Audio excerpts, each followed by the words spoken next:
ಬಸಳೆ ಸೊಪ್ಪಿನ ಬಳ್ಳಿ. ಇದು ನೋಡಿ, ಬಸಳೆ ಸೊಪ್ಪಿನ ಬಳ್ಳಿ. ಇದು ಬಸಳೆ ಸೊಪ್ಪಿನ ಎಲೆಗಳು. ಇದನ್ನು ತಿನ್ನೋದ್ರಿಂದ ದೇಹದಲ್ಲಿ ಐರನ್ ಕಂಟೆಂಟ್ಸ್ ಕಡಿಮೆ ಇರೋರಿಗೆ ತುಂಬ ಒಳ್ಳೆಯದು. ಯಾರಿಗೆ ಐರನ್ ಕಂಟೆಂಟ್ಸ್ ಕಡಿಮೆ ಇರುತ್ತೆ, ಐರನ್ ಡೆಫಿಷಿಯನ್ಸಿ ಇರುತ್ತೆ, ಅವರು ಇದನ್ನು ತಿನ್ನೋದ್ರಿಂದ ಐರನ್ ಕಂಟೆಂಟ್ಸ್ ಜಾಸ್ತಿ ಆಗುತ್ತೆ. ಸೊ ಈ ಒಂದು ಬಳ್ಳಿ ಇದು, ಈ ಬಳ್ಳಿ ಥರ ಕಾಯಿಗಳು ಮತ್ತು ಹಣ್ಣಿರುತ್ತೆ.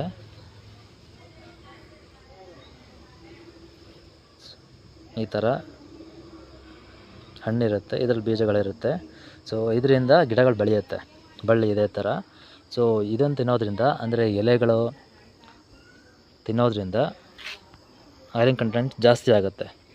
ಸೊ ಅದು ಯಾವ ಥರ ತಿನ್ಬೋದು ಅಂದರೆ, ಅದನ್ನು ಅಡುಗೆ ಮಾಡ್ತಾರಲ್ಲ, ಸೊಪ್ಪಿನೊಳು ಇರ್ಬೋದು, ಆ ಥರ ಜಸ್ಟ್ ಸಾಂಬಾರಲ್ಲಿ ಯೂಸ್ ಮಾಡ್ಕೊಂಡು ತಿನ್ಬೋದು.